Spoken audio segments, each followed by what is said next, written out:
The War Written in Ink, a werewolf story. Previous episodes are available on the playlist. You can also visit our website for your favorite stories. A link is provided in the video description. Episode 7. I don't know why I'm being so brave, but with a surge of confidence and love for Jackson, I open my mouth while looking him in the eye. His jaw relaxes, and his eyes close. His eyes are completely black when he opens them again. He grins at me like a predator. You don't know what you've just begun. Then he jumps on top of them. I don't really know what I started until my arms are pinned above my head and my lips are being kissed hard. Jackson's body presses against mine, starting a beautiful friction. His left hand holds both of my wrists still while his right hand moves up and down my body. He moves his hand to my waist and grips it tightly. Then he slowly moves it up until it reaches the hem of my shirt. His hand slips under the fabric, and the skin on mine feels so good that I'm almost moaning. His fingers lightly touch my ribs, and my back arches as a tingling feeling follows every touch.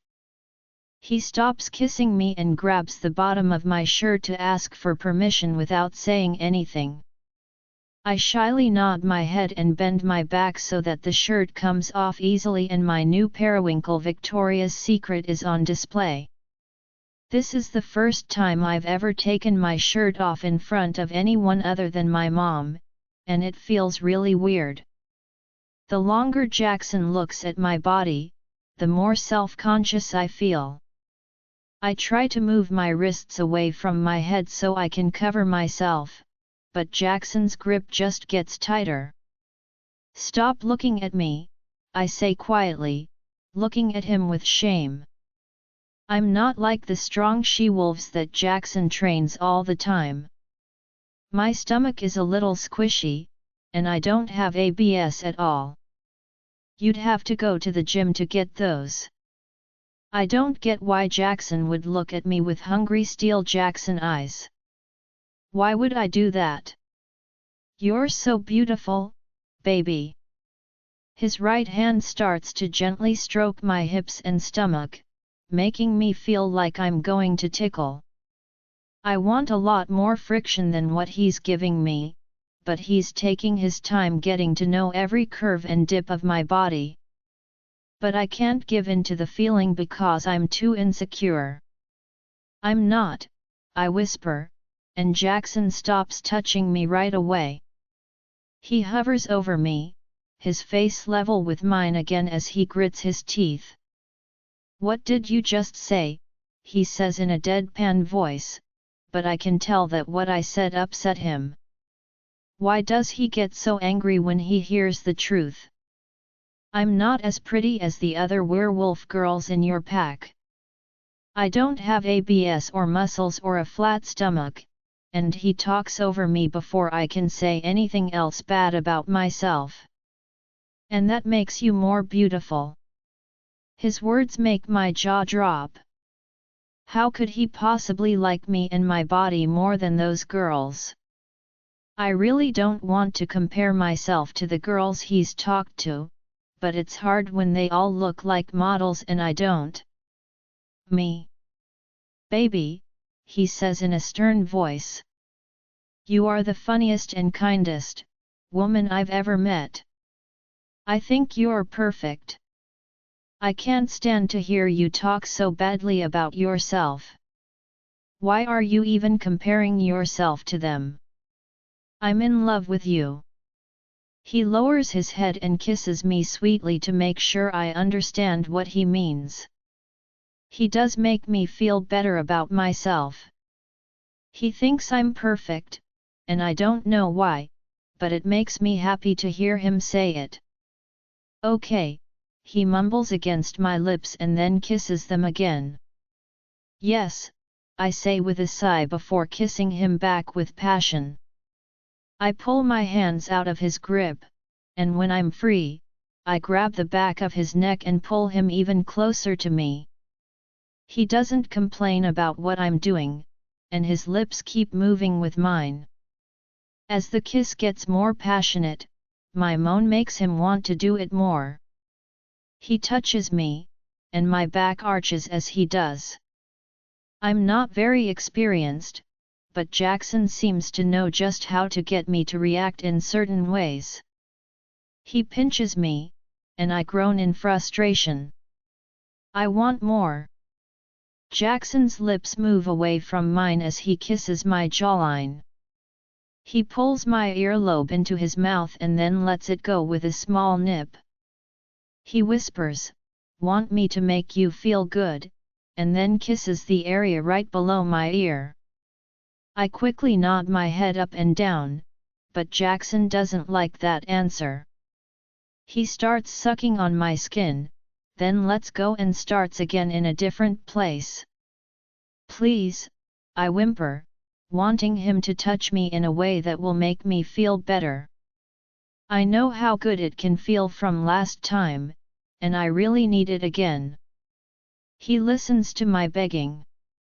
He knows how to do that way too easily and way too quickly, but I'm not thinking about why or how he learned it. I'm just thankful right now. I didn't think someone could get this close to release with just a little bit of touching, but I was wrong.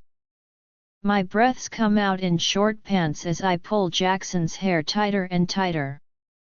He stops playing, just when I think I'm going higher and higher. He kisses me wetly on the way down my stomach and down my back.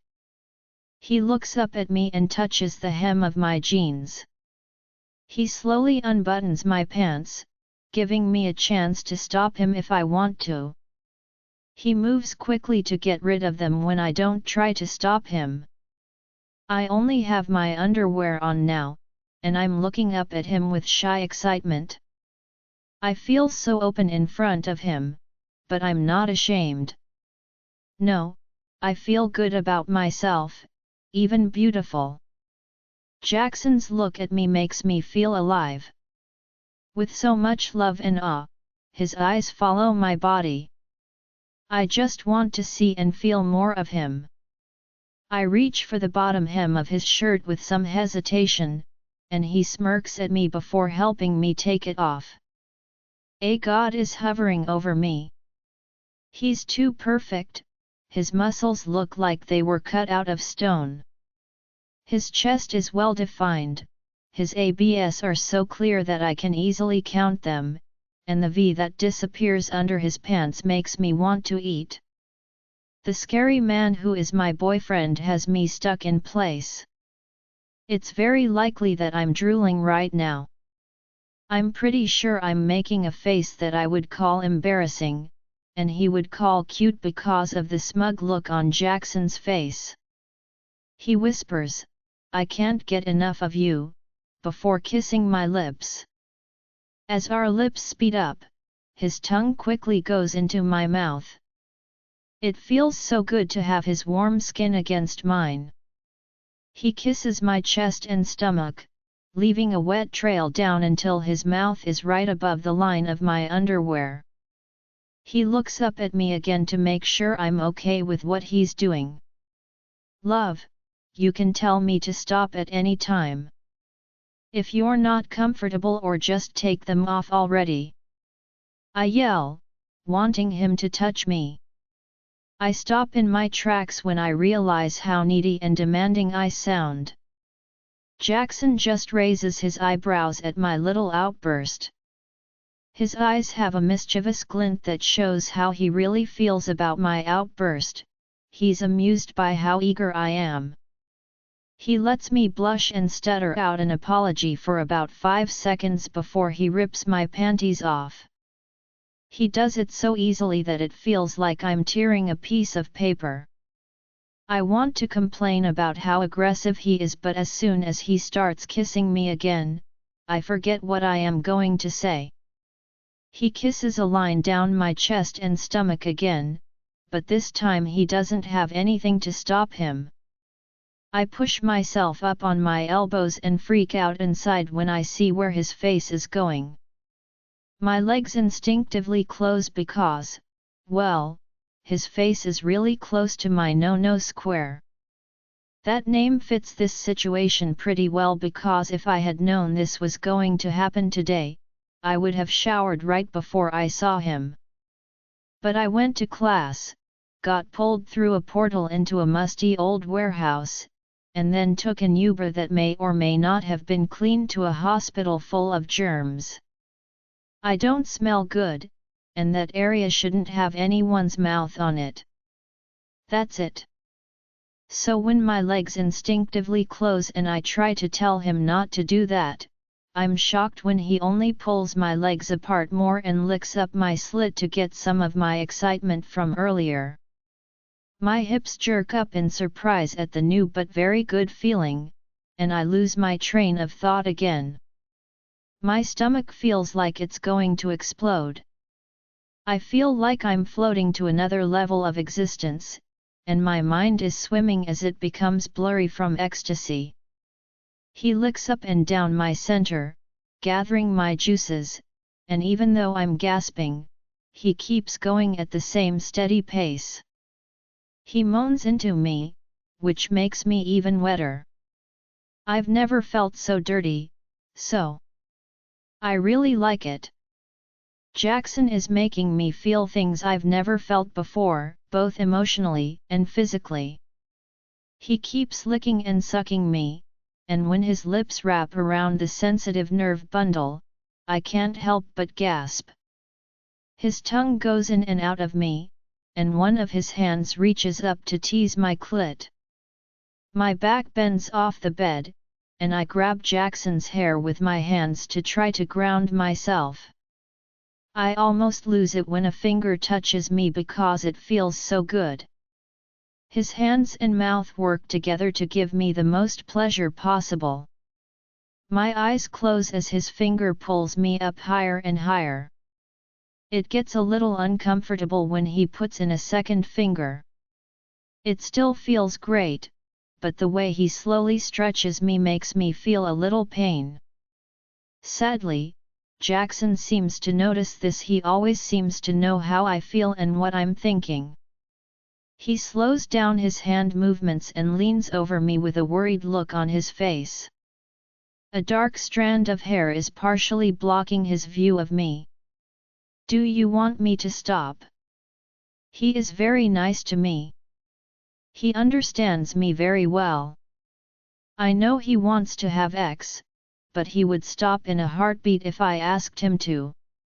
I smile at him to reassure him and shake my head. No, I want you to keep going. I pull him closer by the neck and kiss him sloppily on the lips, trying very hard to forget where his mouth just was. He starts again, slowly and unsure. It starts to feel less bad, and my pleasure goes through the roof as his fingers speed up. I can feel the muscles in his back flex and move under his smooth golden skin as my hands slide down his back. Not today, Kala. Kiss. Today is all about you. Kiss. I pull away from him and take a few seconds to catch my breath before I talk. I thought we were going to, friend?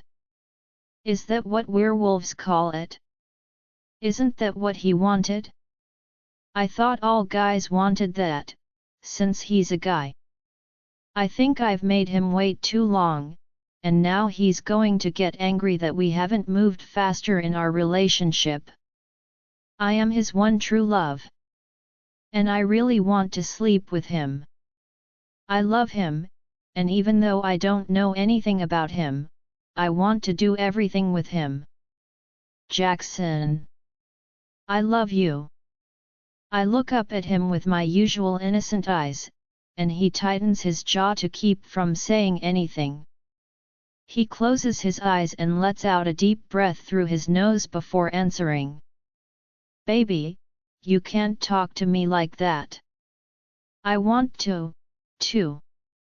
Trust me.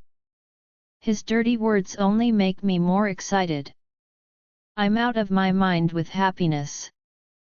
I know I'm about to let go, but there's one more thing that would make this experience even better. Mark me, Jackson. Please. My begging gets more desperate as he kisses the place where his mark should go. He kisses it one last time, and then I feel the sharp tips of his teeth touch it. As I start to lose motor control from the pleasure, I start to moan incoherent words when I feel his teeth dig into the space between my shoulder and neck.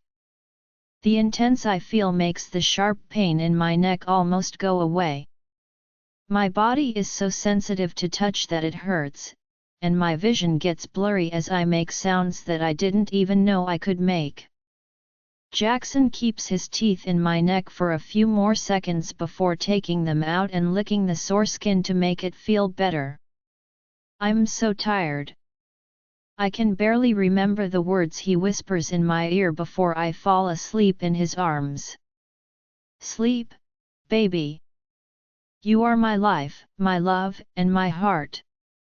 When I wake up, streams of light are dancing on the walls and floors of Jackson's room.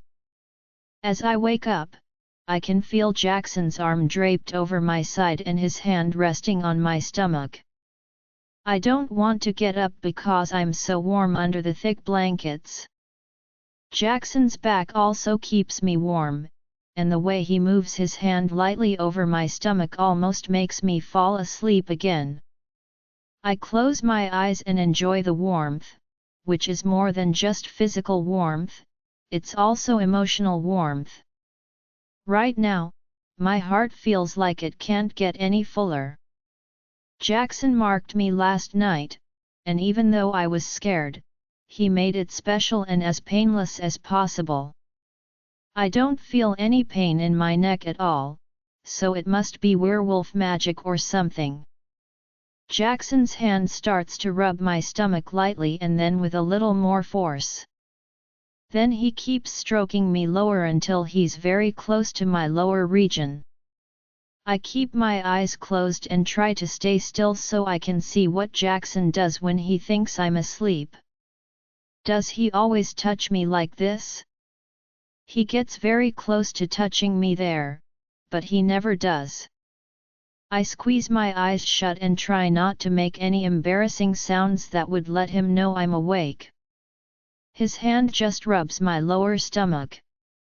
I don't want him to stop. Jackson cuddles up to me even more, and his lips find my neck as he kisses the mark that has just formed on my skin. When his lips touch my skin, I can't help but take a small breath, and I curse myself for possibly drawing attention to how awake I am. The sound of laughter makes my heart race. How does something as simple as laughing become appealing? I know you're awake, baby.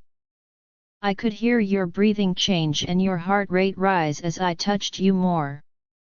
I can feel him smile into my neck, and I feel both embarrassed and angry. He was making fun of me. Freaking werewolves, I say under my breath. As I try to push the sheets off of my body and get up, I push his arm away from me. Oh my God! I must have fallen asleep right after he marked me. How embarrassing! I'm the worst friend in the whole world. I was so selfish that I didn't even try to make him feel as good as he made me feel. My cheeks get hot right away as I think of more and more dirty ways to make it up to him. Some ideas have to do with my hands, some with my mouth, and some with lingerie.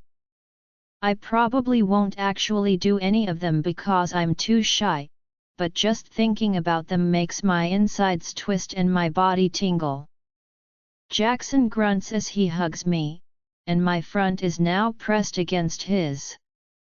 He rubs his nose against mine and makes a sound that is almost like a purr. Stop having such dirty thoughts, or I'll have to do something about them. When he tells me, I freeze and my mind starts racing. Can he hear what I'm thinking? I didn't think that was possible, even for friends. Did Skyla forget to include a very important part of the explanation for the marking? Oh no, did he hear my dreams? He grins and kisses the end of my nose. Don't worry, love. I can't hear your thoughts if that's what you're worried about. I can only feel your emotions, so I knew you were getting turned on. I can help you out, little buddy. He holds my hips and grinds his body into mine. When I feel something long and hard pressing on my stomach, my cheeks get hot and I stutter out something that doesn't make sense. I'm only thinking about how he feels about me. It seems like he loves to tease me because he just laughs and then flips my hair over my shoulder to see my mark. His joking tone changes right away to one of worry. Does it still hurt? I tried to make it as painless as possible, but there was no way to avoid it. His thumb lightly touches the area, and I shiver in response. No, that doesn't feel wrong at all. Skylar's description of the feeling was very accurate. I ask in a small voice, does it hurt? Is there a big scar? I'm almost scared to hear what the answer is. What if it looks like he bit my neck really hard? I don't want to have any marks on my body that other people can see. Go look in the mirror. He points to the bathroom with his head, and I point to my body covered in sheets and stare at Jackson until he gets what I'm saying. He puts a pillow over his face and rolls his eyes. He mumbles into the pillow, I've seen it all before, and his voice gets very muffled. I quickly look through his drawers to find something to wear. I almost do a double take when I see that he has women's clothes in his drawers that fit me. I don't know if I should feel bad or thankful that he spent more money on me. While I figure it out, I put on a new pair of jeans and a cute lavender crop sweater. The clothes fit just right. After I get dressed, I tell Jackson he can look and thank him with a hug for the clothes, even though he didn't have to buy me anything. Then I walk into the bathroom to look in the mirror. I tilt my head to the side and run my finger over the light silver mark on my neck. It's all better now from last night. The scar looks like it's been there for a long time, not just one night, and the bite itself covers a lot of my shoulder and neck. It's a relief that the mark is so light that no one would notice it unless they looked closely. It's secretly exciting to think that other werewolves will know that Jackson has claimed me. He has made it clear that I am his, and he can't get rid of me now. I don't think it has really hit me yet that we'll be together forever. It seems like forever is a long time, and it's hard to promise each other forever in a relationship. There is marriage, but a piece of paper can change that. We are now connected, we can feel what the other person is feeling. That is strong. Jackson hugs me from behind and we both look at the mark and what it means. I lean back into his strong body without thinking about it, but now he's wearing a shirt and sweats.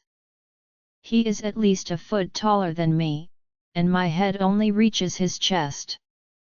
I joke, did you unhinge your jaw like an anaconda, while I trace the big bite mark on my neck. I can't believe he could have done that because it's so big. I guess he was partially shifted when his canines came out, which let him open his mouth wider. I'm sorry about that, he says with a nervous smile. He rubs the back of his neck, which I've seen him do when he's nervous or uncomfortable. The size of the bite shows how strong a werewolf is. The bigger the bite, the bigger the wolf. I'm an alpha, so it's pretty big. I turn around and put my hands on his chest. When I look into his blue eyes, I feel so much love and gratitude for him, my wolf. I love you. I'm glad you marked me. I hold his shirt in my hands and pull on it. He understands and bends down to erase the space between us. He holds my hips and growls in pleasure as he kisses me lightly and playfully. I stop kissing all of a sudden and cover my mouth with my hands. Ugh, I haven't brushed my teeth yet. That's so gross, I say as I look through his bathroom for my toothbrush for when I stay over. I brush my teeth really fast while Jackson laughs and starts to do the same. He says, "Just so you know," after he rinses his mouth, "I don't care if you haven't brushed your teeth. I'll love you no matter how bad your morning breath is." Hey! I screamed at him and hit him on the arm. He pretends to be hurt, but we both know I couldn't hurt him even if I wanted to. Just kidding. He puts his hands up in a fake defense. You don't have morning breath. I could kiss you all morning. I could also do other things to you all morning. As I walk past him to the kitchen, I roll my eyes. I haven't had coffee yet, and it's almost 10 in the morning. I need coffee to get up. Jackson always touching me makes it a little harder to walk down the stairs and make my coffee. He always touches me in some way, whether it's with his hand on my hip, shoulder, or back. I hit his arm a few times, but he just found another way to attach himself to me. I give up on trying to stop him. I choose cereal for breakfast because I don't want to cook, and Jackson doesn't want to either. We can't get anyone else to cook for us because the other pack members have already gotten up and eaten breakfast. Jackson tried to say that he could just tell one of the guards to make our food, but I said that was mean and an abuse of power. That's why the cereal. Jackson mumbles a quiet sorry to me halfway through my cereal. I'm about to ask him why he's sorry when Skyla comes running around the corner, screaming with joy. I jumped up a little because I wasn't expecting the sudden change in pace. The coffee hasn't fully settled in my stomach yet, so I'm still not fully awake and ready to be a productive member of society. Skyla screams, "Girl!" with so much energy that I'm not sure it's even legal. Let me see it.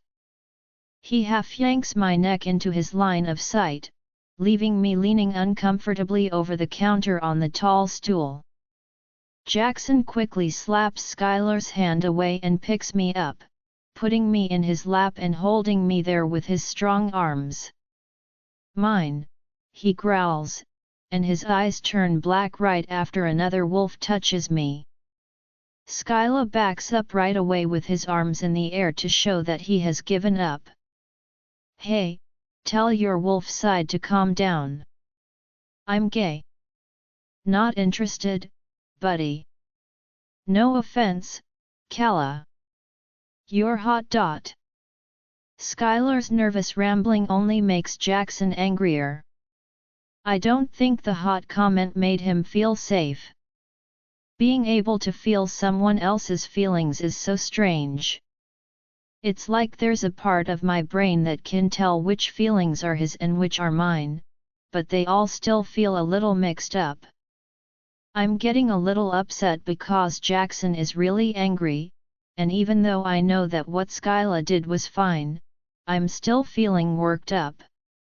I'm going to have to get used to this. Ezra is lucky that he turns the corner and sees the sad fight where Skyla is sweating a little bit because his alpha is staring at him. Ezra seems to know how to calm things down by hugging Skyla from behind and slowly backing away. Ezra asks Skyla, "What did you do now, baby?" Skyla squints his eyes at him and drops his jaw. Why do you always think I did something wrong? Because you usually do. Ezra smirks and kisses the tip of his nose. I might have smelled Kala's new scent mixed with Jackson's. Jackson growls again. He's still mad and wants to fight Skyla, who can't do anything about it. Fine Alpha Jackson, and I may have, possibly, grabbed her neck so I could see the mark. But I only did that because I was so excited and couldn't believe that they finally. Ezra cuts off Skyla this time. Ezra asks, never go in between newly marked wolves. You should know how possessive they get. Remember what happened with us when you were newly marked. Skylar's reaction is anything but innocent, even though it seems like a simple comment. He turns red like a tomato, and I can't help but think about what Ezra might be talking about.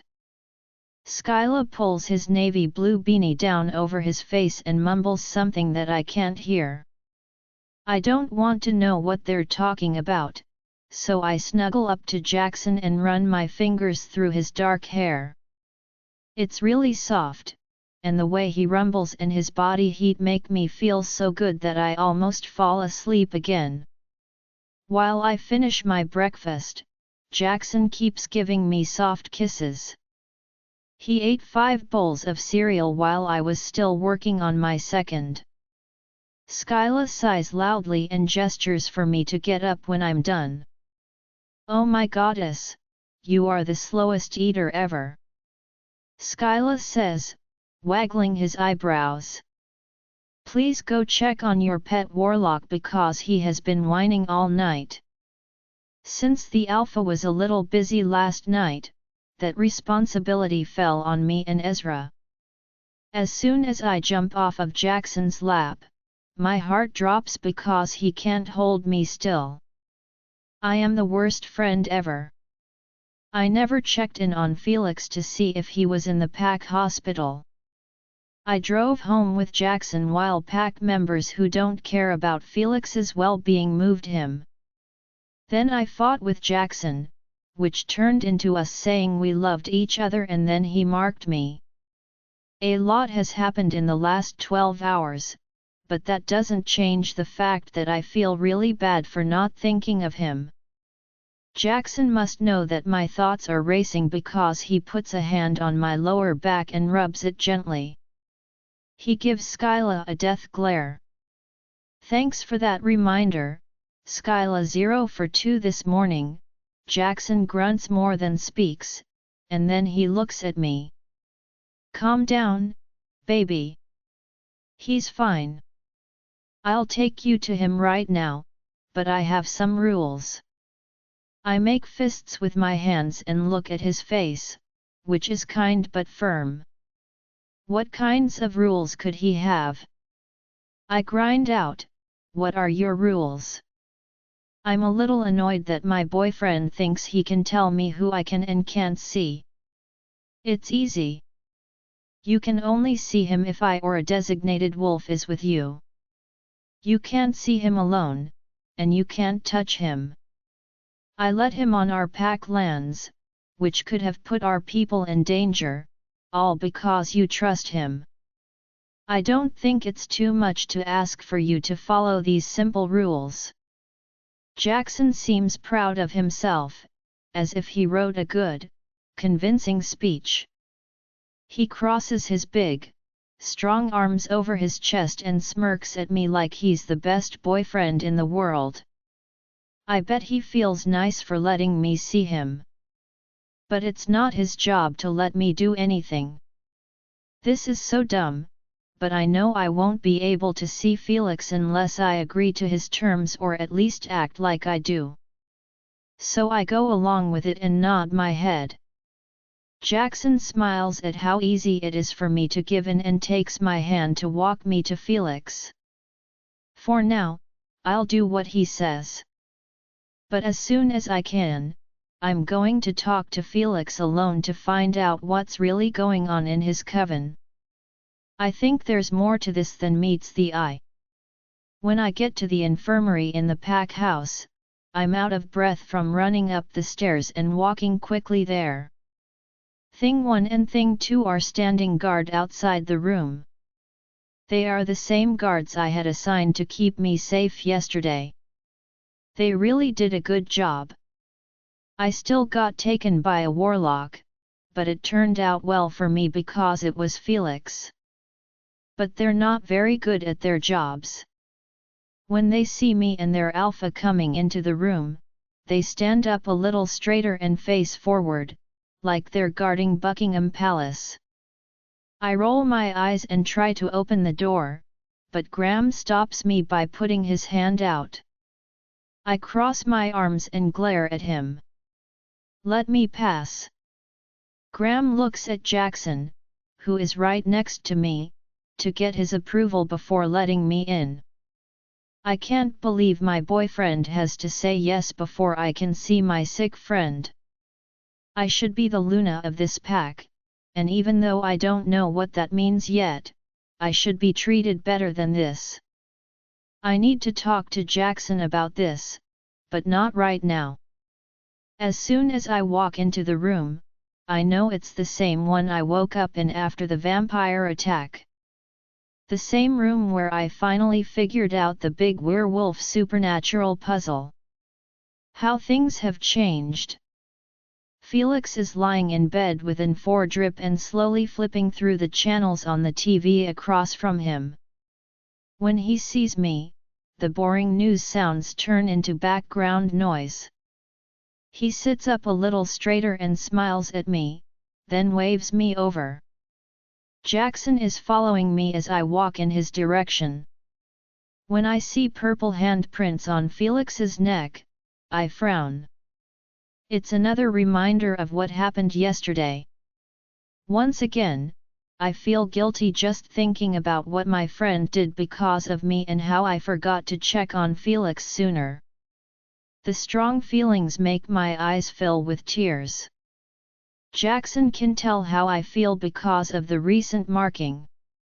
He puts his arm around my shoulder to try to comfort me, but I just shrug it off and move closer to Felix. Felix opens his arms for a hug, and I hug him back with joy. I can feel this unreasonable anger pounding in my head, so it's clear that Jackson doesn't like what I'm doing. He should be mad. I'm still not over what he did to Felix. I love Jackson and let him mark me, but that doesn't mean I agree with or even like all of the choices he makes. I don't even realize it, but I'm crying and my tears are staining Felix's hospital gown. He pulls me closer so that I'm sitting next to him on the bed. He tells me not to cry and that he's fine while rubbing my back.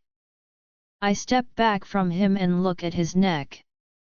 The bruises are new, so they look a lot worse than I thought they would. "I'm so sorry, Felix. It looks like it hurts a lot." I wipe away a tear that falls from my eye as I look at the other injuries Felix has. He still looks like he got hit by a bus, but at least he's not as pale as he was yesterday. Next thing I know, Jackson's hand is on top of mine. I would have been grateful for his touch in any other situation. It's even more painful for me now because it reminds me that I'm to blame for this whole thing. If it weren't for me, Felix would be happy and healthy with his coven. I don't know why I did it, but I hit Jackson's hand away from me. He looks shocked, and his eyebrows are so high that they are hidden by his dark, messy hair. He probably thought that since I was newly marked, I would get lazy. Not at all. I might not be as affected by the marking as Jackson is because I'm not a werewolf. That's why he needs to touch me all morning. Felix puts an arm around me and says, "Ooh. Looks like you're in the doghouse, buddy." I know Felix is making fun of Jackson, but I'm more angry with Jackson than I am with the blonde warlock. Instead of saying anything, I look down at the bedding and play with my fingers. When someone else touches Jackson's mate, he growls loudly in the room. But when I glare at him and raise my eyebrow, he clenches his fist tightly and stops himself from ripping Felix apart. Felix smiles in victory and lies back down on the bed. He winces when he tries to move, so I lean over and help him get more comfortable. I make his pillow fluffy and tuck the blanket around him. A soft knock on the door makes me stop what I'm doing. Ezra's head sticks out of the room. Is everything okay in here? You didn't kill the warlock, did you? Ezra and Skyla walk all the way into the room, ready to fight if they need to. No, Jackson says quietly. He starts to walk slowly around the room, never taking his eyes off of me. I can tell he wants to pick me up and leave, but I'm too stubborn to let him. Thanks for coming, everyone. I have a request that would make Kala feel better about you almost killing me yesterday. Felix sits up slowly to look at the big bad alpha, and I'm surprised that he doesn't look scared. He shows bravery even though he is weak and vulnerable. Or maybe he's just a fool. That could be it. Jackson crossed his arms over his chest and clenched his jaw. He comes closer to us, and I can feel him slowly losing it. His eyes are a little bigger than normal, but that's the only thing about him that looks like a wolf right now. You don't get to ask for things. I saved your life for one reason and one reason only, Kala. You're on thin ice. If you keep talking, I might just break your neck. Jackson's teeth are slowly getting longer as his anger grows. These threats make me so angry. Why can't they just get along? Or just learn how to not bother each other? Felix clearly knows what he's doing, and he loves getting on Jackson's nerves. You would break my neck in front of your innocent friend? She would never forgive you. Also, if I don't help you, you'll never know what the coven is up to, and Kala will die as a result. Jackson punches a hole in the wall, cutting off Felix's sentence. I flinch at the noise, and when Jackson comes over to us, he pushes me right behind Felix. Felix whispers some words in Latin with the little strength he has, and a shield protects us from Jackson. Jackson hits it head-on and falls back in a way that surprises him. This force field doesn't look like the one he and Elise made before. This one is more see-through and has cracks and holes all over it. The longer Felix holds it, the more it looks like he's in pain. I shake him to get him to stop thinking about it. Stop, Felix. You're hurting yourself. Jackson, Skyla, and Ezra have all moved as close to the force field as they can, and Jackson looks like he's about to change into a wolf right now. His claws are out again, his canines are longer, and his eyes are all black. Felix's chest is rising and falling with each breath, and if looks could kill, he would be dead before you could say squirrel. Felix grunts, I'm not stopping until I know he won't hurt you. As he looks at Felix, Jackson's breathing stops right away. His head tilts to the side in a cute way. When he scrunches his eyebrows together, two lines appear between them. Jackson quickly says, I would never hurt Kala. I love her. I was coming for you. Skyla and Ezra stand a little behind him, watching the back and forth with care. Skyla looks at me, and I nod to let him know I'm fine. He only relaxes a little bit. It's so easy to hurt innocent people when you're with these mutts. I'm not going to let her get hurt because you can't control yourself. Felix gasps for air and gets paler and paler. He looks like he's about to pass out, and all I want to tell him is that he's the only one who might get hurt. I'm really worried that all of Felix's progress in the last 12 hours will have been for nothing. Magic takes away his strength, and he needs all the help he can get. Jackson's eyes go back to their normal color when his human features come back. He calms down enough to meet Felix's gaze. I'd rather die than hurt her in any way that could hurt her. Felix and the other person look at each other, and then Felix nods and whispers words to break the spell. Jackson walks over to us and picks me up right away. He makes me wrap my legs around his waist and holds me protectively against his chest. He puts his nose in my hair to smell it. I let him hold me so he could calm down. I knew that this was Jackson's best chance to see that Felix was on our side. When Jackson calms down, he lets me go but keeps one hand on my waist. He walks over to Felix, and for a second I'm scared he's going to cut off his head or something. If I see him reach out his other hand for Felix to shake, I wouldn't be surprised if my eyes popped out of their sockets.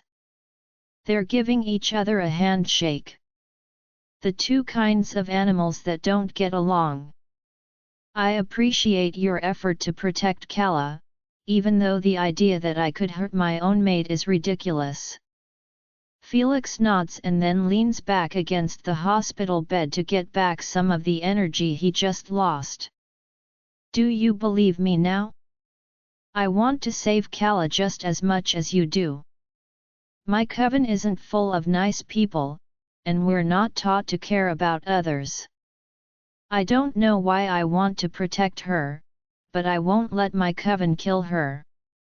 So, let me tell you my plan to save her so we can work together. Felix tells us the plan, and Jackson shakes his head right away. Not at all. You might have Kala's best interests at heart, but I won't trust your twin to help us either. Felix rolls his eyes and groans. He moves his platinum blonde hair out of his eyes as he tries to talk to Jackson. Listen, I need to be at full strength if we're going to catch the coven off guard. I can use any magic except healing magic because the coven would instantly know that I disobeyed them and chose Kala's side. We need Elise to tell us what the coven is up to and heal me so that you have two strong coven members on your side. Without her, this plan won't work. Then I guess this plan won't work, Jackson says with finality. He doesn't like to compromise and always gets his way. I think we need to do what it takes to keep me safe, even if that means bringing Elise into the fold. It's the only choice. Felix's voice gets hoarser as he gets more and more upset. Elise can tell us when they plan to attack so we can be ready. We're the strongest magic users besides the coven leader. If you and your dogs come with us, they won't be able to fight back for long. Don't call my pack dogs, you worthless, magic whore. The argument gets worse, and Skyla and Ezra stand quietly behind their alpha, clearly backing whatever he says or does. I don't feel that way. I don't really trust Elise. The few times I've talked to her haven't been great, but if she's anything like Felix, I think I can count on her to help us. I should believe that because Felix trusts her with his life. I think we should do it, I say softly. They stop fighting like I yelled at them. 4 people turn to look at me, and I quickly duck my head and smile innocently at them all. I clear my throat and say the same thing again, this time with more confidence, even though 8 pairs of eyes are burning through me. I think we should do it. If Felix trusts Elise, she could help us. She could also heal Felix so he doesn't hurt anymore. Don't let your guilt over how he is now affect your decision, baby. I know you feel bad that he's hurt, but he knew what he was getting into when he helped you, Jackson says, but I cut him off. I'm not, Jackson. I do feel bad, but that's not why I agree with him. You need to fight magic with magic. Without them, I might as well just give myself to them right now. You saw how easily Felix grabbed me yesterday, and he was almost dead. Any of those coven members could do the same thing in an instant. We need her.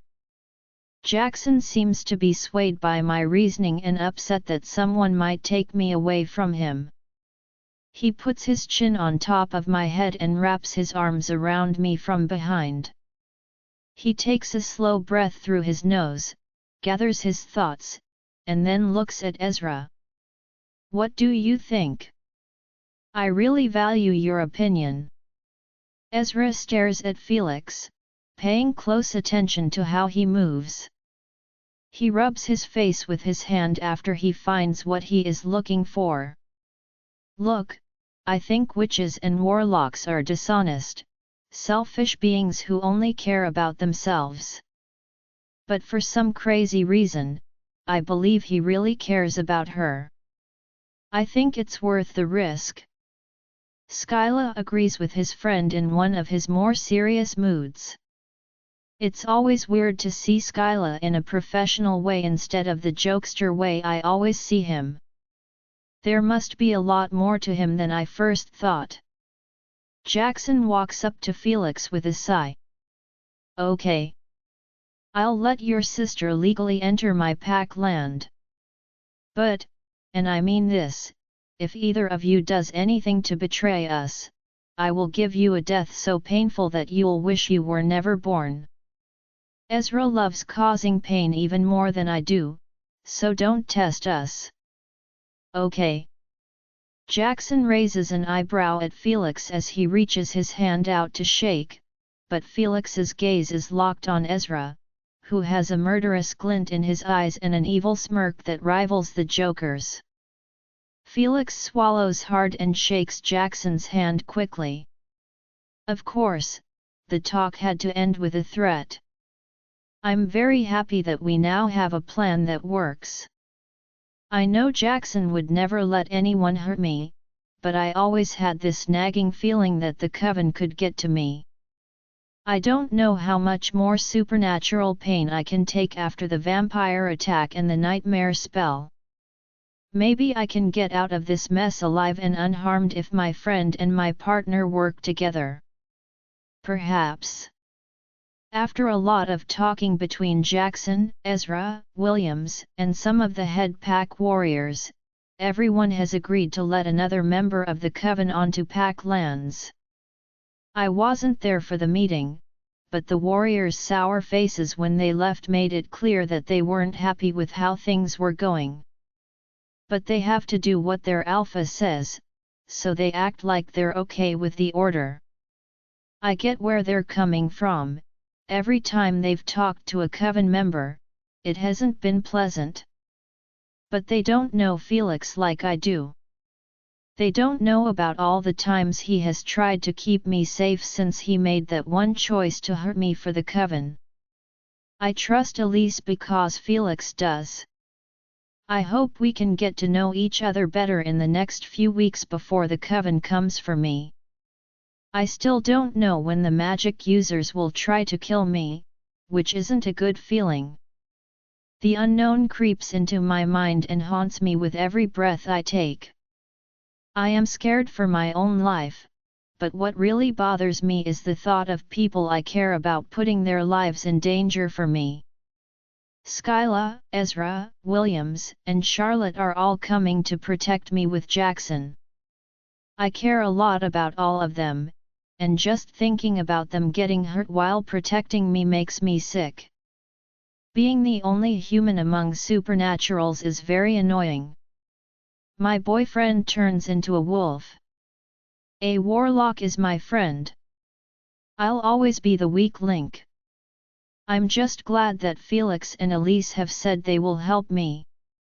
Felix is texting Elise right now to let her know that she can go straight to the pack house. I can tell that Jackson is worried about our bond. I hold his hand and smile at him. He holds my hand tightly while we wait in the living room, which has been cleared of all pack members who aren't needed. Jackson is getting ready too much for Elise to come. There are 10 pack guards in the room with us and Felix, all there to make sure my safety. Does he really think that one witch can come in and kill everyone? A witch who has already said she would help me? I roll my eyes at the precautions, but I don't say anything because I know he only does this because he cares. We are all quiet in the room as we wait for the portal to open. Felix's voice cuts through the tense silence. I just texted her. She should be here any second. The only sign that Jackson is getting more anxious is that his hand is getting a little tighter on mine. Otherwise, he looks like a stone statue, his lips are pursed, his jawline is strong, and his posture is impressive. The warriors in the pack change their stance. Felix's words make them think about the situation in a more realistic way. We wait 1 minute, then 2, and then a third. The tension in the room is unbearable by the 4th minute. I think Elise should have already arrived. Felix is worried that he will be beaten to a pulp again because she hasn't shown up yet. Jackson clears his throat after 5 minutes, and his eyes go from black to silver and back again. Where is she? You said she would portal to you, but she hasn't shown up yet. His tone makes it clear that you need to find her or else you're in trouble. Felix calls her right away. Everyone is waiting for Elise to answer the phone, which is ringing softly. But she doesn't. Felix looks up in a panic. He knows he's weak and surrounded. Hey, I told her to come straight to me like you asked. She'll be here any second now. When Jackson grabs the front of Felix's shirt and pulls him up to his level, Felix stops talking. I stay close by to make sure Jackson doesn't do anything too stupid. I told you what would happen if you tried to mess with me. Felix has trouble in the air, and then he looks to me for help. The door from the kitchen crashes open just as I'm about to tell Jackson to calm down. It swings open, and the knob breaks through the wall next to it. Elise is standing there in her usual unique way, a neon orange top, a black leather jacket, and combat boots. She wears more jewelry than I do, with several chain necklaces stacked on top of each other and too many rings to count. She has a half-eaten chocolate Pop-Tart in one hand. She looks at the hole in the wall she made and says, "Oops," with a mouth full of food. She doesn't eat very gracefully, most of the crumbs end up on the floor. I vaguely remember that the Pop-Tarts were Skylar's. He won't be happy that she ate them. Jackson still has Felix in his grip as he looks at the witch who just walked into the room. Hey, let go of my brother. She sounds calm, but I can see the fire in her eyes, the power. Jackson very slowly lets go of Felix's shirt. Felix smooths out the wrinkles that are the size of Jackson's fist, and then he walks more like limps over to Elise. He still looks hurt a lot. He can stand now, but he looks like he is in a lot of pain. One look at him makes Elise's eyes harden. Her hands automatically give off blue magic as she taps into her power. Her eyes also shine a bright blue, which tells her enemies to get ready for a fight. You said the coven members messed up your face, not that they almost killed you. I would have made you heal faster if I had known. I know. I didn't want you to get in the way of me and her. From the knowing looks the twins gave each other, it's clear that they both know exactly who this her is without needing to say anything. I really want to know what's going on, but I know it's not right for me to ask in front of a lot of pack members. I'll ask in a more private place. Elise checks out Felix's wounds as she leads him to the nearest couch. He sighs in relief and falls back into the cushions. Who followed the order? Her voice is low as she starts to use her magic on Felix. Her hands glow blue with healing magic. She only looks at the part of the room she's fixing, but she still waits for answers. It was Maeve, Lucy, and Ridley. I lost. That's all Felix says to me. He knew these people well. I didn't think Felix was the kind of person who had a lot of friends, but maybe he did when he was younger. Could they have been friends with Elise? As she finished healing her brother, the witch only slowly nodded. When she's done, sweat is dripping from her forehead. She sits down next to Felix and takes deep breaths to calm down. That was a lot of work for me. You were all kinds of messed up, brother. She pats him on the arm, and he laughs, a sound of real joy that I don't hear from him very often anymore. For a moment, she stops acting like she's not serious. You have my word that they will get what they deserve.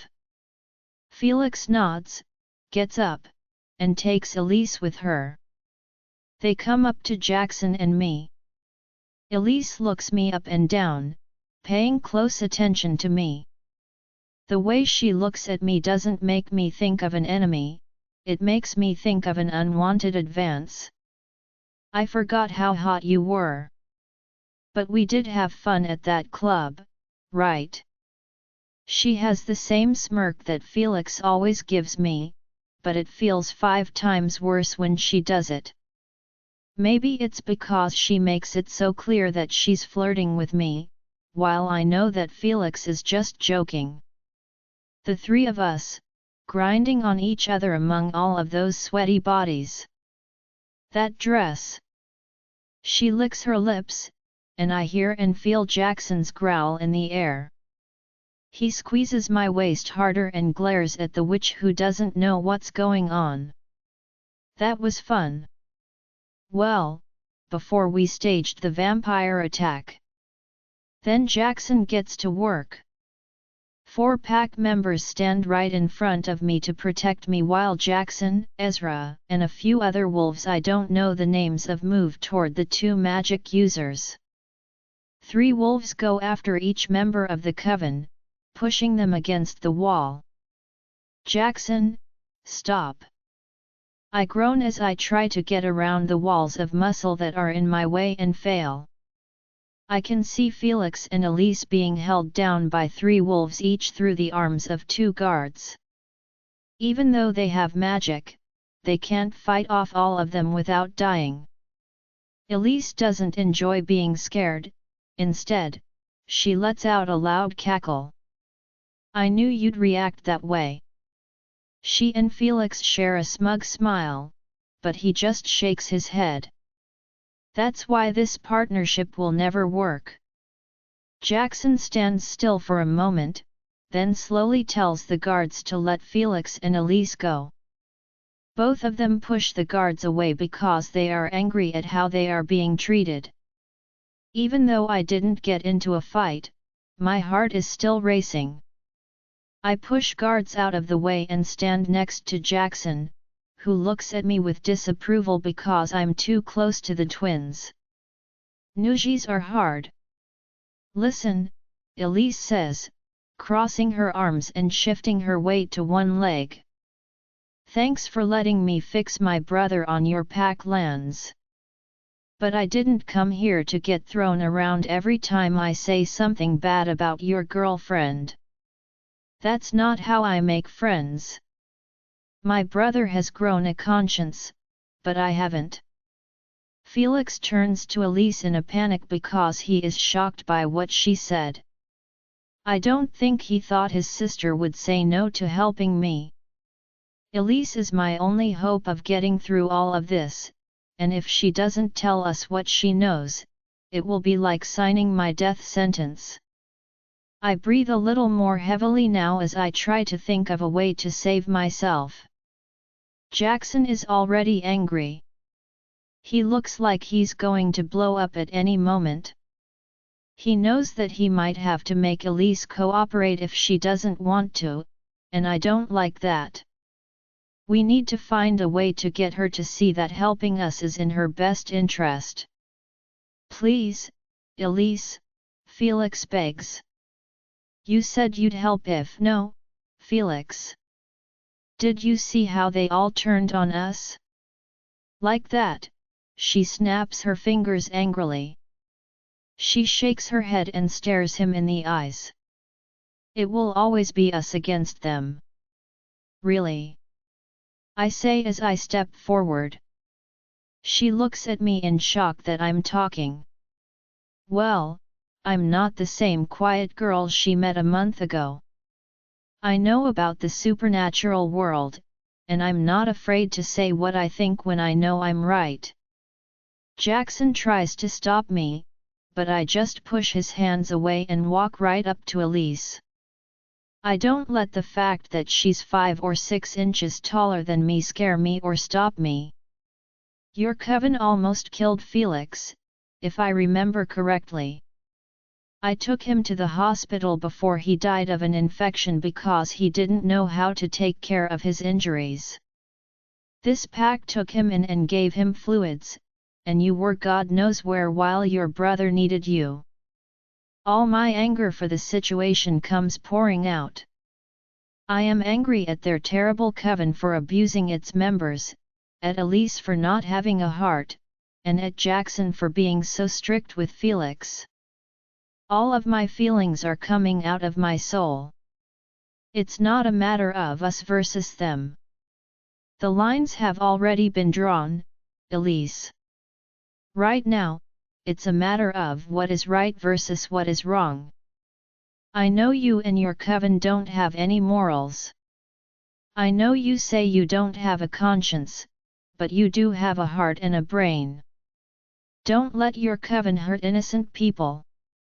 I can see the walls in her mind starting to fall apart. These were the same walls that Felix built to keep other people's feelings out.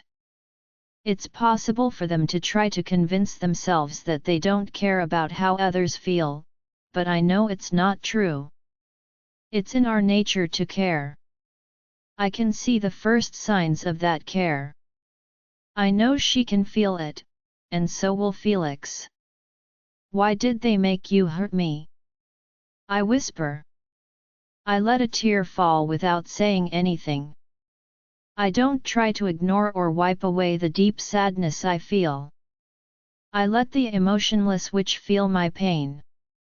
They hurt Felix. Don't let them get away with it.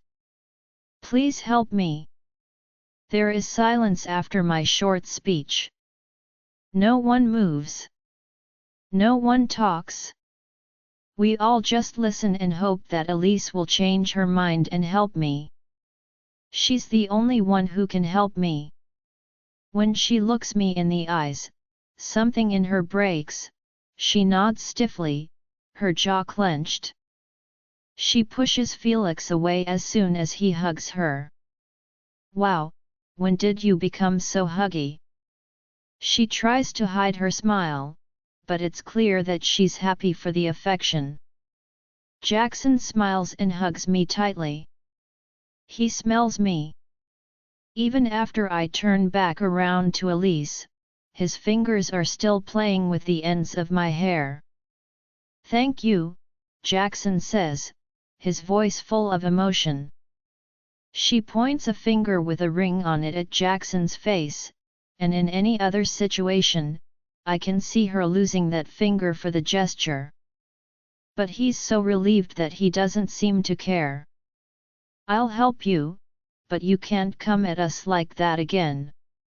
It's creepy and sad. She crosses her arms and rolls her eyes. And if we really felt threatened, we could have easily blown up this whole room. Not the best way to build trust, Jackson says as he squints at Elise. He seems to have gotten over the whole relief stage and is now just angry with the two. I have to keep your mutts on your toes, she says with a grin, and Jackson sends a low growl through the room. Elise sits on the couch and doesn't pay attention to him. She tells everyone else to sit down while she makes the room hers. She lies down on the couch and takes up the whole thing, leaving only enough room for Felix to have half a cushion on the end.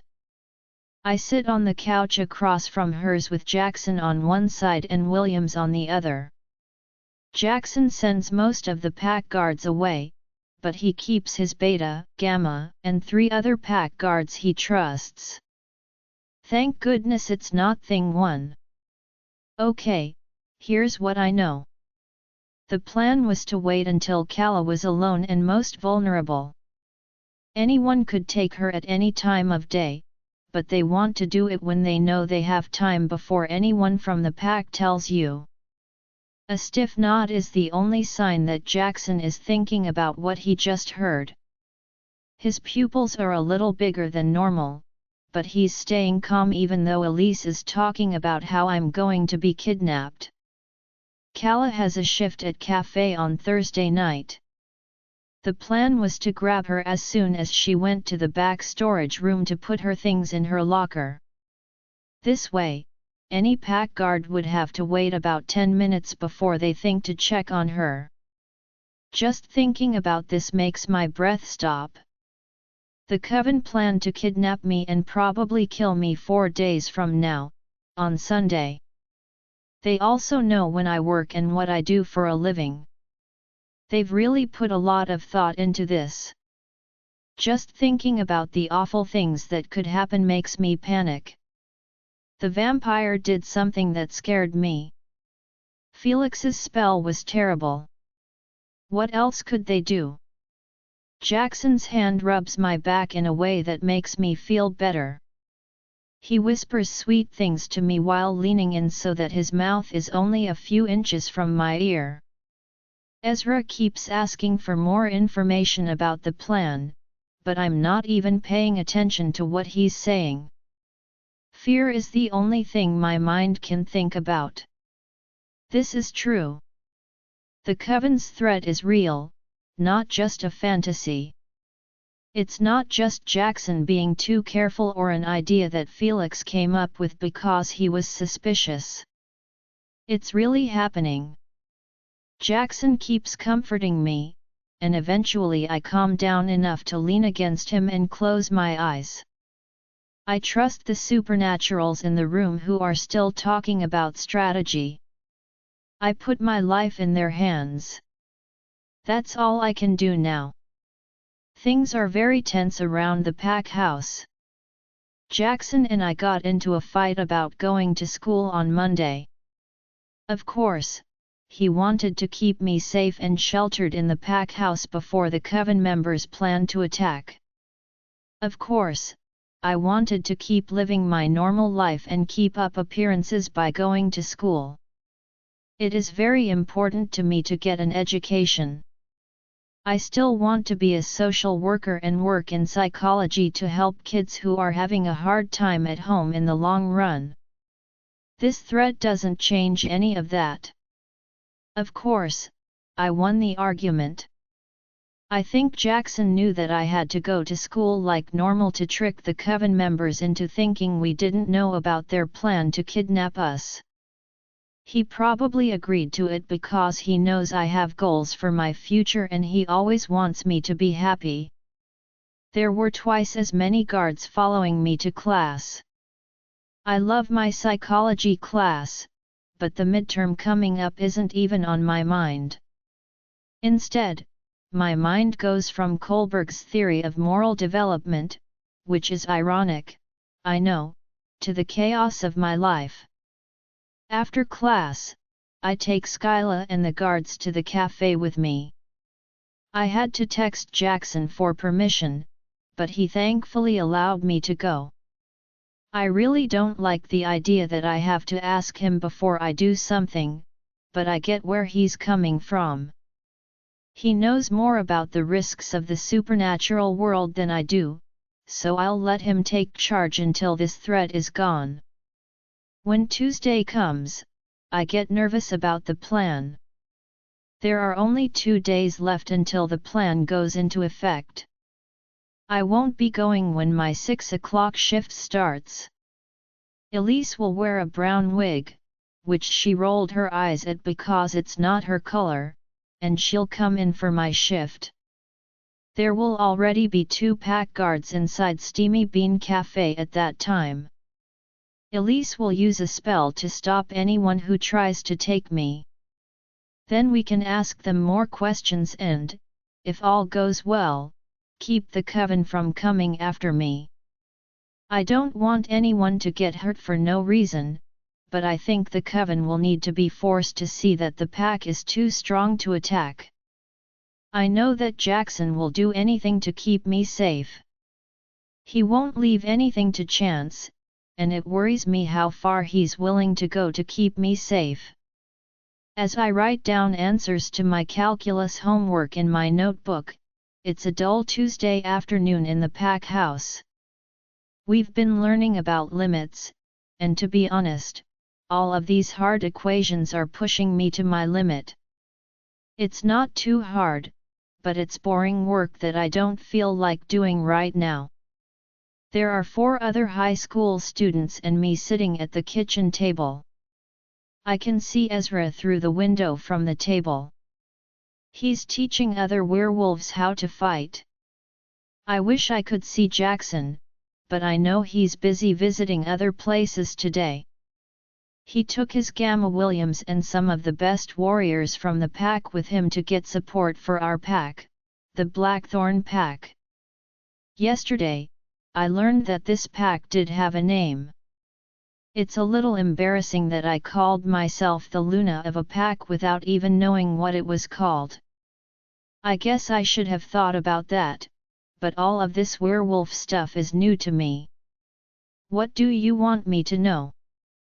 Jackson told me that once this threat is over, I will be taking Luna classes.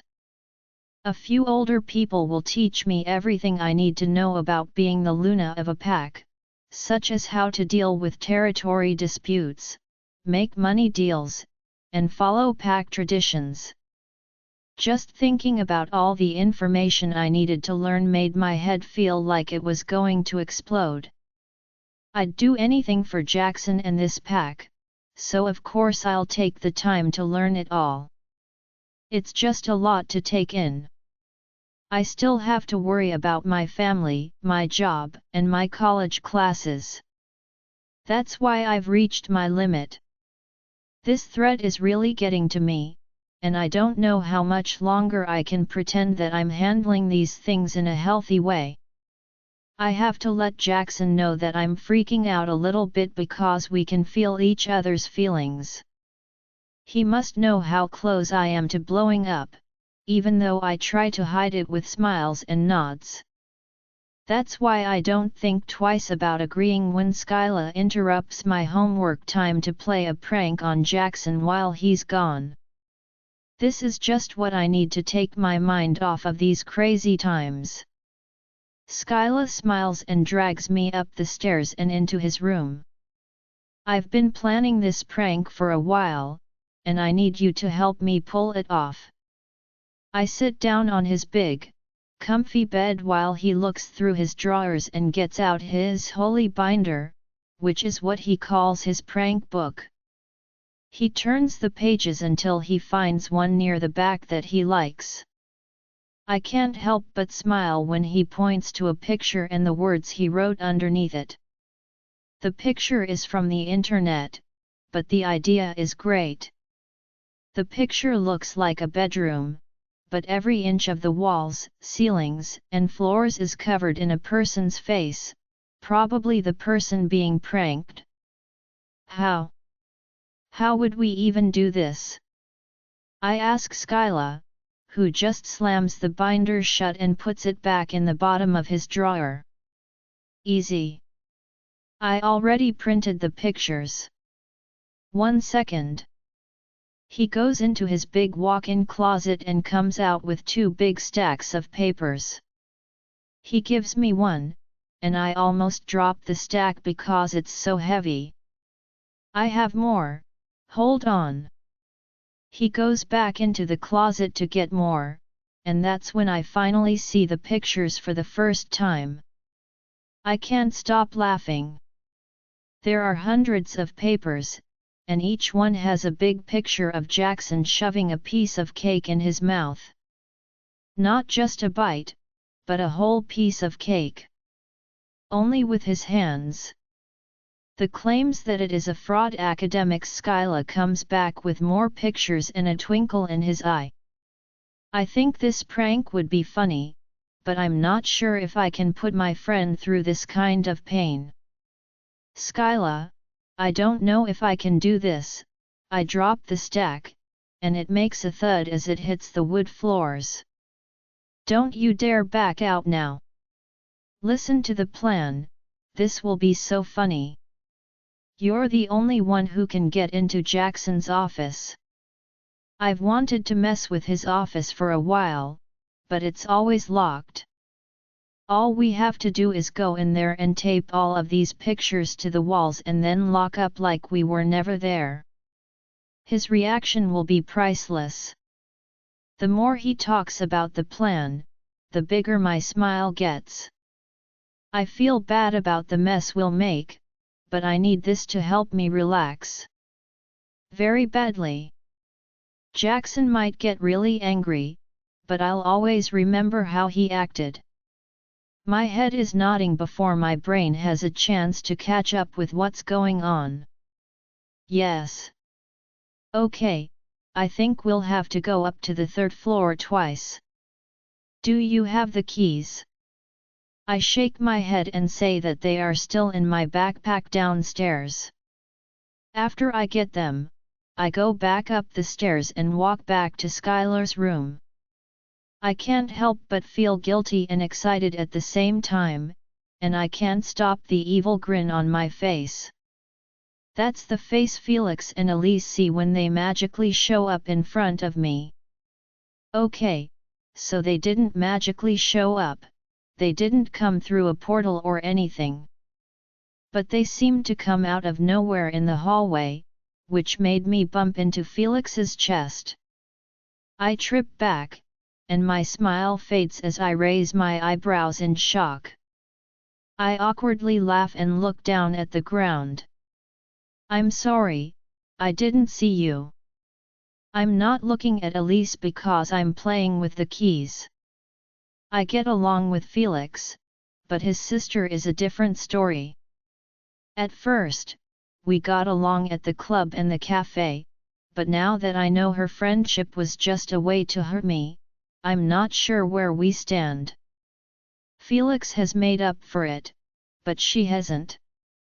It's a good thing that she helped me with the threat, I'll always remember that. Everything's fine. So, what did you do? Felix grins at me, and his brown eyes look deep into my soul. I feel like I've been caught red-handed, even though I haven't done anything wrong. Yet. What? I didn't do anything. I say in a high-pitched voice as word vomit pours out of me. I know I sound very guilty. I don't believe you for a second, Elise says. Just tell us what you did and we can help. I'm so bored stuck in this house with little guard dogs following us around all the time. I feel like I can't even go to the bathroom without one of those asking what kind of magic I'm using. She nods and looks at the 3 guards who are following them. I can understand how she feels because I've had pack guards follow me around before. But those were the rules for them to stay in the pack house. They need to respect Jackson's choice because he just wants to keep his pack safe. I'm not kidding. I haven't done anything, yet, Felix says at the end. He rolls his eyes and touches my shoulder. You are the worst liar in the world. I start to speak up for myself, but Felix is quickly pulled back into the big body of a pack guard before I can say anything. 2 guards step in between me and the twins, and Felix is carelessly thrown to the side. Don't touch the Luna. It's a simple order, and I know they're just following it, but this kind of behavior is not okay. If you treat the twins like this every time they talk to me, how can they feel at ease here? It's okay. He didn't do anything wrong. We were just talking. I push the guards out of the way, but they try to grab me to protect me from the threat. Let go. The command in my voice is deep-seated, something I've never let go of before. As I reach for Felix, the guards let me go right away and get out of my way. Other than the mean look he's giving the wolves, he seems fine. Elise also acts angry in a similar way. I check on Felix to make sure he's okay before turning to the guards. I know that your job is to keep me safe, but hurting people who are under this pack's protection is not okay. You can only fight if one of them is hurting someone or doing something they shouldn't be doing. They can touch me in a friendly way. They're my friends, and I won't let you treat them like second-class citizens when they're risking their coven and more for me, your Luna. The guards look down and nod. They act like little kids who just got in trouble with their moms. It feels very strange that big men would act like this just because I yelled at them. I don't show it, but I'm smiling on the inside. Slow clapping makes me stop thinking. I look at Skyla, who is shaking his head and grinning from ear to ear. It's about time the Luna got here. We finally put the last embarrassing picture of Jackson on the wall of his office. Every inch of the walls, floors, and ceilings is covered in the awful picture of Jackson, making the room look crazy and stupid. Felix and Elise also decided to help, even though the pack guards didn't want them to. They did smile a little when they saw what we were doing, though. They were nice enough to agree not to say anything. As we finished the prank, they waited outside the office. Skyla was so proud of himself that he kept rubbing his hands together like a bad guy who had just found out how to take over the world. It was a lot of fun.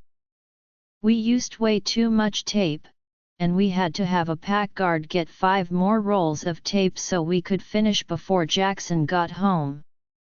Jackson said he would be home around 5 o'clock, and I just checked my phone and saw that it was 4:42.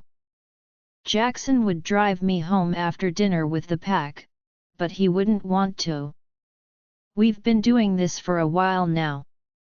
He has stayed the night a few times without my mom knowing, but most of the time he just has guards near my house ready to tell him if anything happens.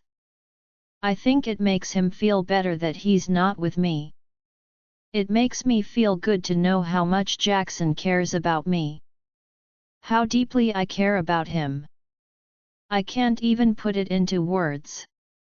He means the world to me. It's crazy that just thinking about him makes me feel butterflies.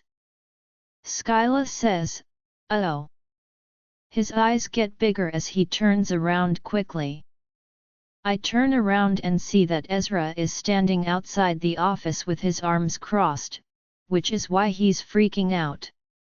He has obviously showered after his training session because his blonde hair is so wet that it looks almost brown, and he's wearing comfortable clothes.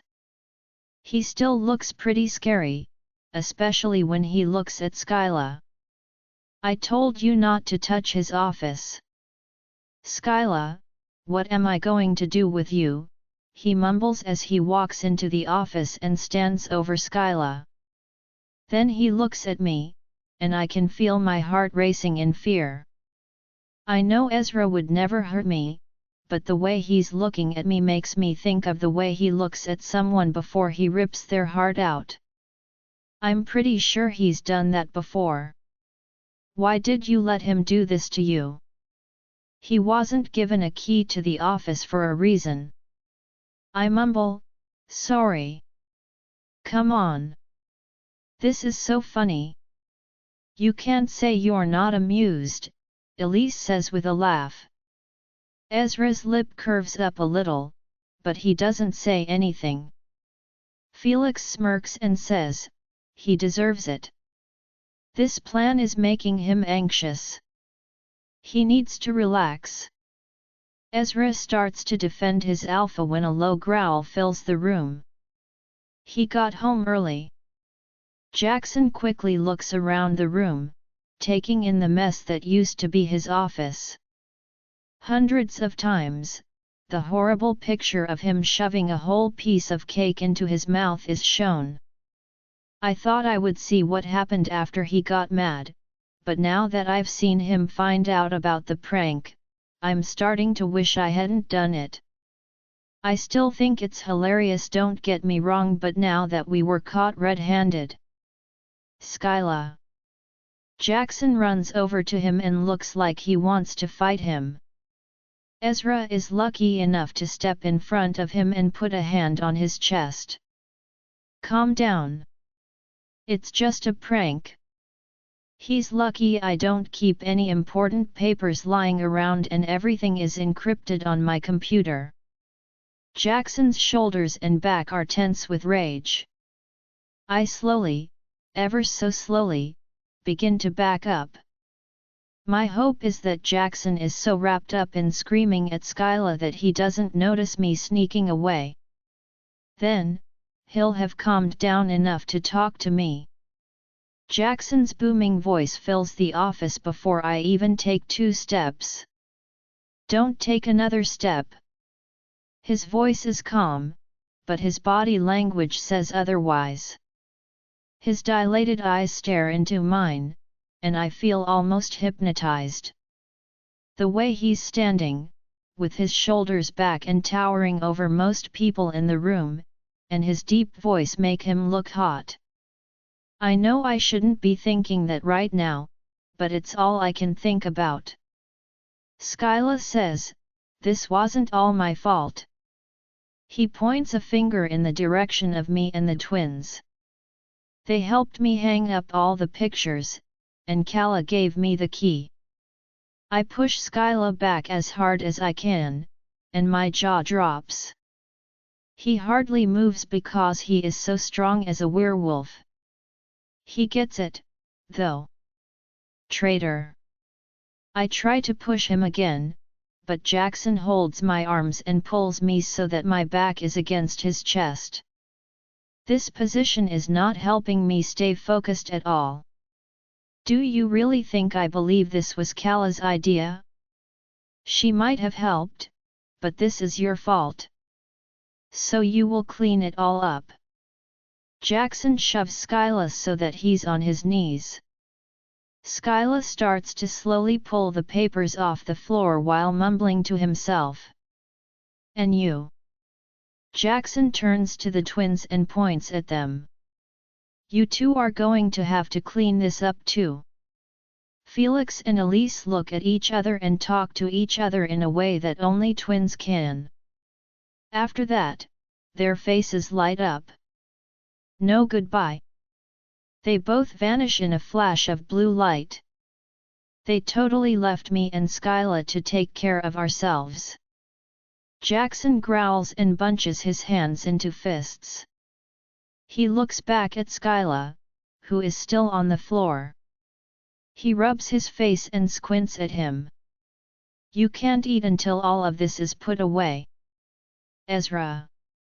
Skyla whines as he looks up at his friend, who is only smiling down at him. Are you gonna let him do this to me? I've always liked you on your knees. I groan and cover my face with my hands. Yuck. I did not need that visual. Jackson seems to have the same idea because he picks me up and starts to walk away from the office. Hey! I yell as I wiggle and kick my legs. Put me down. I hurts a lot. Did he? Don't move. Kala, you're in big trouble. Uh-oh. What did I just do? Jackson's point of view, I'm not amused. Since we met, Kala has been testing my limits, and I've let her. Witches want to kill her? She still gets to go to school. Pack Wolf disrespects her? She won't let me strangle him. Ultimatum with marking? Felix and his twin sister live in the Pack house. But this? I'm not happy. Okay, I'm a little funny. If it wasn't my face on the walls, the floors, and the ceiling, it would be funny. I need to put a stop to Skylar's plans to make my sweet Kala go bad and team up with her to prank me before it gets too silly. Skyla plays tricks on everyone in the Pack house, and everyone hates him for it. We all laugh when someone else gets pranked, but what if it's you? You want to kill him and hang his skin on the wall. Skyla will get what's coming to him. My beta loves to punish people, whether it's with violence or other means. As I said, Skyla will get what he deserves. Now it's my turn to show Kala that she can't get away with this trick. She tried to hide how funny she thought it was, but I could tell she was trying very hard not to laugh. I could tell she was about to laugh. She probably doesn't remember that I can feel how she feels. I couldn't put my finger on it, but for the last 2 hours, she had this naughty joy in her. I was meeting with a nearby alpha to talk about our coven problem and get some help. I couldn't even concentrate because all I could think about was going home and seeing what Kala was so excited about. That's why I got home a little early. When I saw her in my office with Skyla and the twins, I knew someone had to pay. I'm not worried about Felix and Elise being in my office because all of my stuff is locked up and password protected. What worries me is that they were in the room with her while the Pack guards were outside letting everything happen. I need to talk to them. Because of all that drama, I'm where I am now. Kala is draped over my shoulder as I walk to my bedroom. She needs to be punished for what she did. A punishment that will be fun for both of us. She wriggles in my grip, but there's no way she's getting away from me now. I know I'm smiling like a crazy person as I lock the door. I don't really need to lock it. Nobody will come in, but I know that Kala will feel better if I do. And I want her to pay full attention to me and what we're going to do. I drop her on my bed and easily trap her small body under mine. She looks up at me and loses her breath for a moment. I almost forget what I'm doing when her lovely hazel eyes look into mine. I grab her wrists with one hand and pull them up to the top of the bed. The other hand stays on the bed next to her. Are you proud of that? Making a mess in my office. She doesn't answer. Her eyes move down my body and stop at my pants, or more likely, the tent inside them. I see her front teeth bite into her full, pink bottom lip. My hand is already on her jaw before I know it. It's not too rough, but I added some dominance to it so she knows I'm in charge today. Not her. I make her look at me by pushing her chin up. She lets go of her bottom lip and starts to breathe a little harder. She tries to squeeze her legs together, but my body is in the way, so she can't get the pressure she wants. Do you have something to say? I know I'm teasing her, but it's just so much fun to see her squirm. I see her swallow a lot. Skyla told me about the prank, and you just. What? Thought it would be funny. She nods her head and a small smile spreads across her face. Just seeing her smile makes my heart race. But I want to wipe that smile off his face. But I can't do that right now. I don't want to hurt her, and I don't want our first time together to be a punishment. But the next time I see her, I pull down her bottom lip with my thumb, and she stops smiling right away. I can see that she's hungry. As I let go of her lip, the light pop makes me even harder. Is this funny, love? She bends her back without meaning to, and her chest pushes against mine. I can't stop the laugh that comes out of me. No, she whispers in that low voice that only she can use. I lower my head until my lips touch her neck. At first, I kiss her neck lightly, but then I start licking and then sucking the mark the first gave her that shows the world she's mine. All of it is left to me. Jackson. She tilts her head to the side, giving me more room. I smile because I can't help but feel proud. I can tell how she's feeling. I can tell how much she wants me, even if her body isn't obvious. She would never tell me, but I know she likes the way I act like I'm in charge. I kiss her neck more and more as I start to unbutton her jeans and slowly pull down the zipper. I don't take them off yet, I just slide my hand down her panties until I can feel how wet she is. She still has her hands pinned down, but she tries to get away from me. I pull my hand back right away. I was so in love with her that I almost forgot to check that she was okay with this. I keep forgetting that she's not used to being close to people. I don't want to scare her away or hurt her for life by making her do something she doesn't want to do. I let go of her wrists a little so that she could get away if she wanted to, even though she was human. I always make sure to look her in the eyes. Is this okay with you? I don't want to do something you don't want to do. She smiles at me and kisses me after lifting her head off the mattress. Yes. I'm sure. She bites that lip again. Unless you tell me to stop, I'll keep going. Tell me you understand. I almost say it with a growl.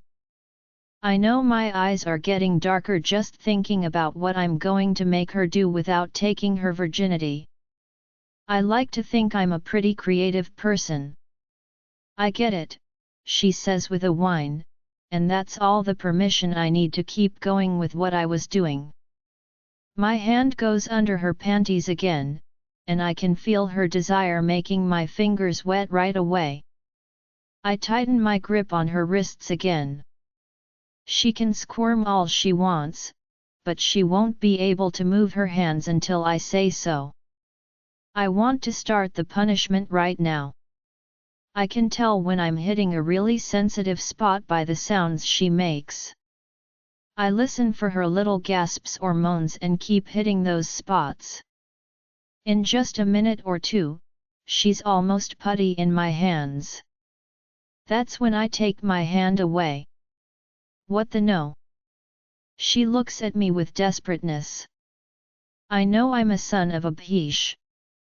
Jackson, please. I let go of her wrists, but she keeps them above her head and stares at me. She blinks her eyes and tries to rub her thighs together again. I block her again. That's the first part of the punishment.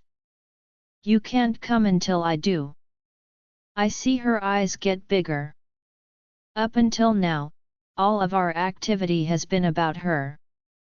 I didn't want to give her too much to do because I knew she was new to this. I believe it's time for me to change that. I get out of bed and reach behind my head to grab the neck of my shirt.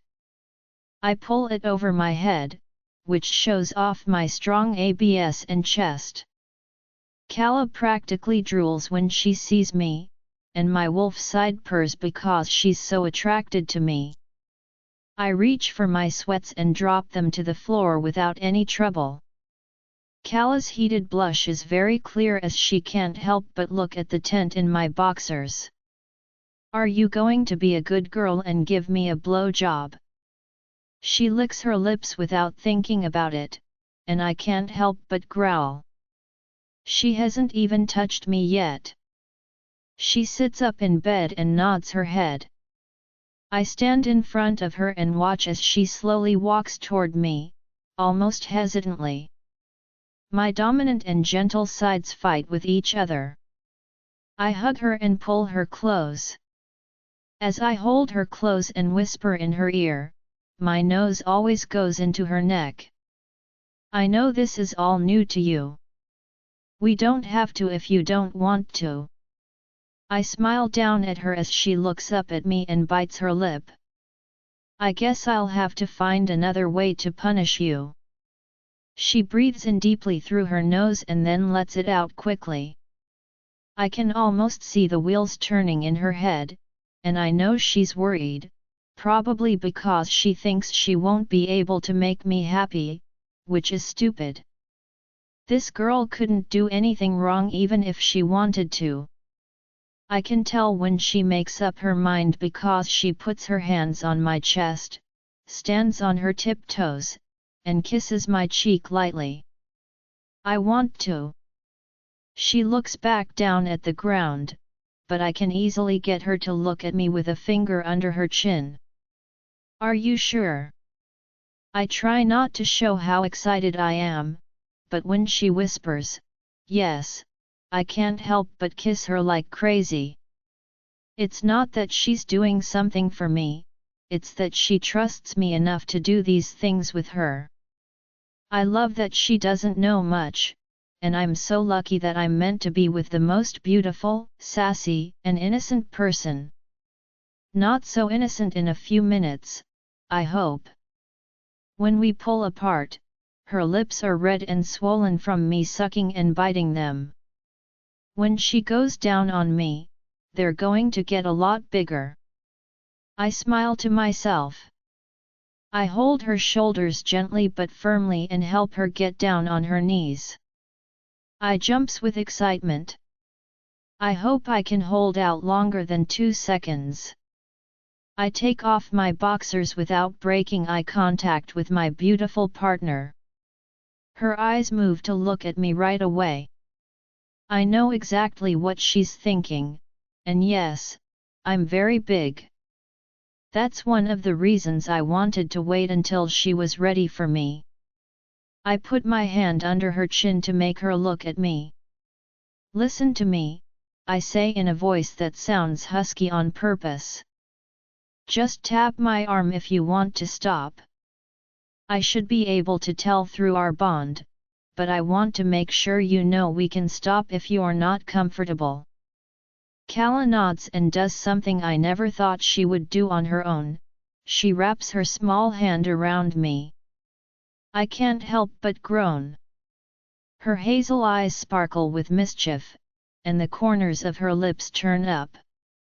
She starts to slowly run her hand up and down my shaft, and if I didn't know any better, I'd say she's done this before. She seems to get more sure of herself when I grunt with pleasure, so she speeds up slowly. I feel so lost in this that I almost forget that this is her punishment and that her mouth is supposed to be on me, not her hand.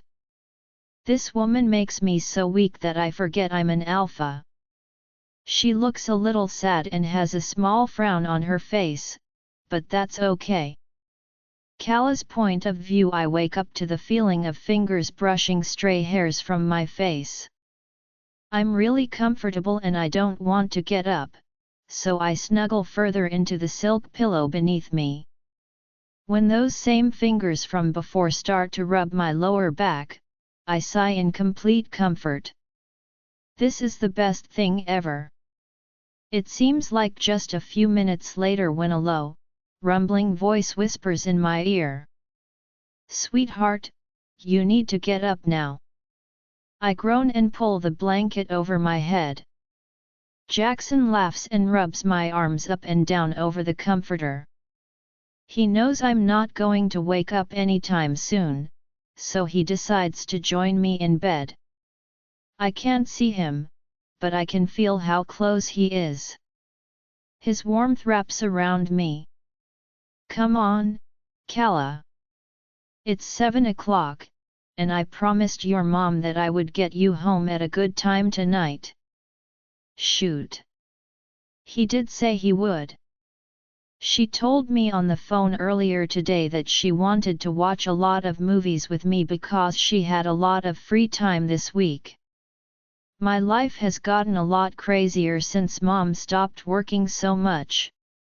I spend most of my time at school or at the pack house, and when I do come home, it's mostly to sleep. My mom must think I'm just avoiding her and Maisie. In reality, I'm trying to stay safe from other supernatural beings that want to hurt me, and of course, I want to spend more time with Jackson. He really wormed his way into my heart. It didn't take much effort on his part to become a huge part of my life. Just the thought of my life before I met him is depressing. Ugh, fine. I'm getting up. I mumble incoherent words as I push the heavenly comforter off my head and sit up in the big king-sized bed. I can feel the stray hairs on my head standing up proudly, and I can't find the energy to care that it probably looks like a rat's nest. Jackson says, "You look so cute when you wake up." He wraps his strong arms around me and kisses my cheeks, forehead, nose, and lips a million times. I can't help but giggle like a schoolgirl. I had no idea it was possible to feel this way. He helps me get off the bed when he's sure he's shown how much he loves me. That's when I remember that I'm only wearing his huge t-shirt and underwear. I feel embarrassed as I think about what happened a few hours ago. He helped me, and I helped him. Over and over again until I couldn't take it anymore and fell asleep in a matter of seconds. I still feel great after my short nap, even though I'm still tired. Seeing Jackson, who is now shirtless, only makes me feel more hopelessly in love with him. I love him with all my heart. I like how the ends of his brown hair curl up a little bit. His bright blue Jackson eyes never leave me when I'm in the room. I love his long, dark eyelashes, which I've always been a little envious of. He is perfect. And he's mine. We put on our clothes quickly. He says he wants me to stay in his shirt. I complain that I can't do it or else my mom will keep teasing me. He makes a face. I laugh. Join our Facebook and WhatsApp group for more updates, link is given in description. Rest audiobook will be continued in next episode.